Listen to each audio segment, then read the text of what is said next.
Wait, I can't see myself. I want to see myself. Come on. I only have to get aggressive. Okay, guys, listen up. Getting ready to do Valentine's Day. And I didn't tell Lance. I made him make reservations, but he doesn't know that I'm actually making dinner for us. And we're having a private dinner. So you get to see what I'm making, but you don't get to see afterwards. Chi-chi. Hi guys, welcome back to Galley Gourmet with me, Jay. It's Valentine's Day, and I'm having a special dinner for Lance. He doesn't know it. I told him that we had reservations, so he's thinking I'm going to meet him at a restaurant, and then I'm going to come up with an excuse why I can't get there. But I'm going to make a couple of his favorite recipes. Going to try. I'm going all Italian.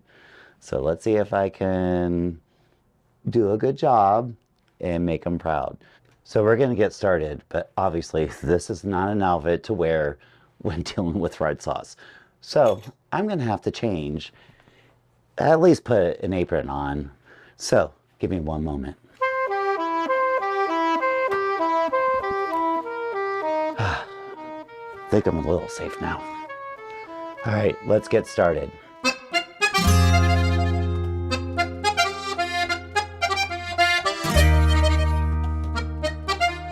All right, now that I feel a little safe, roll up the sleeves a little bit, we're gonna get started. So today's menu, I'm gonna do a manicotti that I'm gonna start with. I'm gonna start with some fresh pasta dough. Now I got this from my local pastry store. You can find this online. If you can't find it, you can use the Mozzarella, I believe the name is. They have the flat sheets. You can use that. It's the no bake, and you can boil those for about 2 to 3 minutes just to soften them up. This, I don't have to cook, I don't have to do anything. You can use regular lasagna noodles, but you can also buy the shells. The only thing that I found with using the shells is if you cook according to the package, they're gonna break. Trust me, they're gonna break. Undercook them to where they're still hard because they're gonna bake when they go in the oven. So I wouldn't do anything more than 2 minutes, maybe 3 minutes. You might still get a little cut in there, but it'll be just fine. But if you can do flat pasta sheets, that's the way to go. So we're gonna start with this. I forgot, my mom would kill me. You're supposed to have wine while you cook. All right, so we're gonna start with this. Again, fresh dough, and I'm gonna put this off to the side, and then I'm just gonna take a towel and I'm gonna lay it right on top, just so the air doesn't get to it or anything like that. We're gonna work on the filling. So I have ricotta cheese that I'm gonna dump right in. I'm gonna mush this down a little bit, just kind of break this up so that everything can get incorporated. I'm gonna start with 2 eggs, pop them right on in. If you're not comfortable with cracking your eggs right in, put them in a bowl so that you don't have to worry about shells. Now, just for a thought, if you happen, anytime you get a shell that breaks, use the shell to pull the shell out, and it comes right out. So I'm gonna start this. I'm just gonna break this up, kind of give it a quick little mix. I'm not looking to necessarily incorporate it right now, but just want to get it started. Now, you guys know me, I love my Cheetables. So I found these little containers of herbs. I don't have to sit here and worry about chopping. If you're like me and you're trying to do something quick, again, I'm trying to surprise Lance, so I gotta do this quickly. This is parsley, it's going right in. I have chopped basil. Pop it open, goes right in. And again, guys, these are fresh herbs. And I'm not having to chop them. Now I have some chives. These I will have to chop. I'm going to grab a handful of these guys, and that goes right in. I'm going to give this a quick stir because there's a couple more things I'm going to add in here. So whenever I do this, I want to kind of sort of stir to get things incorporated ahead of time as we go. And at the same time, we're not over whipping this and the egg is getting incorporated. Let's move that stuff off to the side, kind of clean up. I know every chef says, you gotta be clean. So I'm a horrible chef at keeping my board clean. I own it, I'm sorry. Please don't yell at me. Right now I'm gonna add some salt and pepper to this. And then here's something different. It also brightens it up. Just instead of adding garlic and basil and everything, just a jar of basil. And this goes a long way. When I tested this recipe, I did 2 tablespoons. I'm gonna do 1 tablespoon. It's gonna be plenty. You're gonna have that nice garlicky taste, some fresh basil taste, but it's not gonna be overwhelming. And again, it's Valentine's. You know, I'm kind of sort of expecting something later on, you know, I don't know. Just make sure that we got this all blended, and this is our filling. We're gonna take our sheet of pasta, lay it flat. We're gonna add our filling right down the center. You can do just a little bit more. Leave yourself a border in all ways. So when I say in all ways, I mean right here, and here. That way, when you roll, nothing leaks out. So here we go, we're gonna roll. You don't have to go real tight, but you wanna tuck it in. Just tuck it in and roll. And there you have it, manicotti.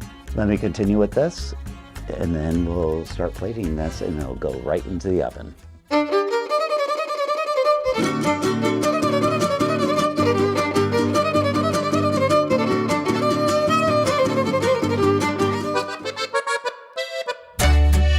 All right, we got these nicely rolled, and now what we're gonna do is, I have some marinara sauce that I made, and it's my own marinara sauce that I keep in the refrigerator. It's very simple. It's diced onion, garlic, crushed tomato, whole tomatoes, simmered oregano, and basil. That's it. A little salt. Let it simmer, let it cool down, store it. It's gonna be awesome. So I have this right now heating up. So I'm gonna grab my bowls and I'm gonna start plating this, and let me show you how I do that.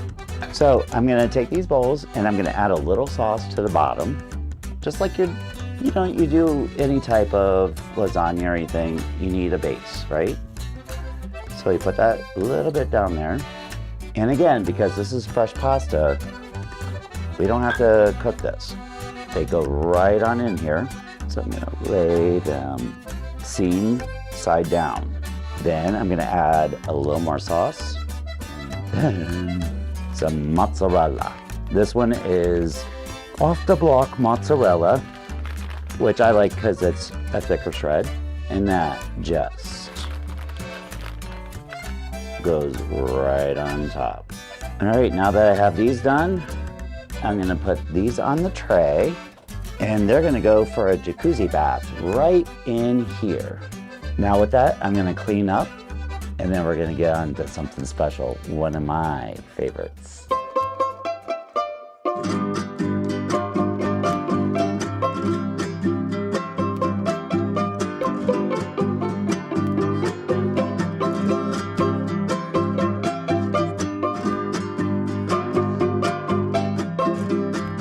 Okay, now we're gonna do something of one of my favorites.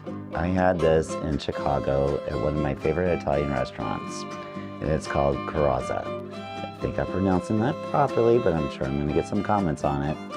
But basically, it's an Italian grilled cheese. American side, it's almost like a mozzarella stick. So let's get started on this.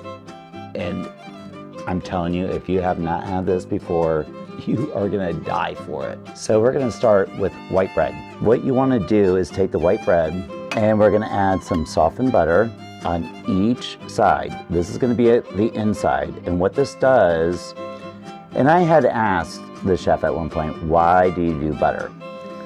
Well, he told me it keeps everything together. It keeps the moisture. It helps the cheese actually not spill out, if you will.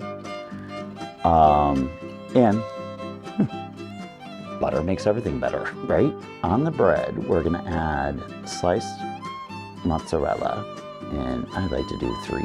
We close it, and then, kids might like this, we cut the crust off. So we're gonna just slice right down there. And I really think they mainly take the crust off because it does change the texture, but also at the end, the presentation is amazing. So here you have it. Cheese sandwich, right? And let me finish these up, and then I'll show you what we're gonna do next.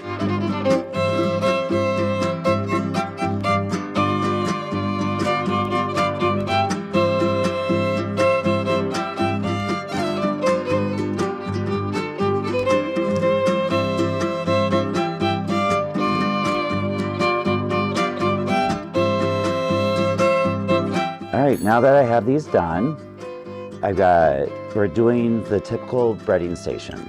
So we've got some eggs I'm whipping up right now. We've got the flour, and we've got panko. I am not seasoning this because you'll see why when we get ready for all this. But these are gonna be shallow fried. Now, if anyone's ever questioning what shallow fried is and deep fried, the difference between deep fried and shallow fried. Deep fried is big pot, drop it, deep fried. Shallow fried is in a short pan, little oil, and then you have to flip and then make sure that everything's evenly coated and fried. Is it better one way or the other? Not really, it's fried food. I mean, come on. All right, so we got our eggs beaten. So what I'm gonna do is cut these diagonal, stick it in some flour, and you definitely, this is a thing that I have learned, you want to make sure everything is coated all the way around so it helps seal. Smack the baby, dip it in the egg, run it through. Facial, and again, make sure everything is getting coated. And then that goes right into the panko. And again, make sure you're pushing and getting all the sides. And then I'm gonna show you really quick. We're gonna take this right over and we're dropping it right in the oil.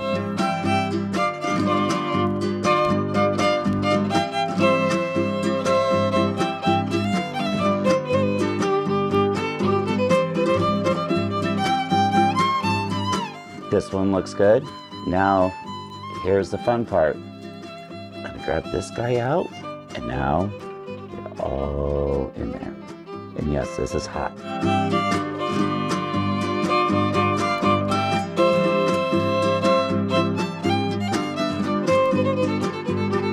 Here you guys go, Valentine's dinner.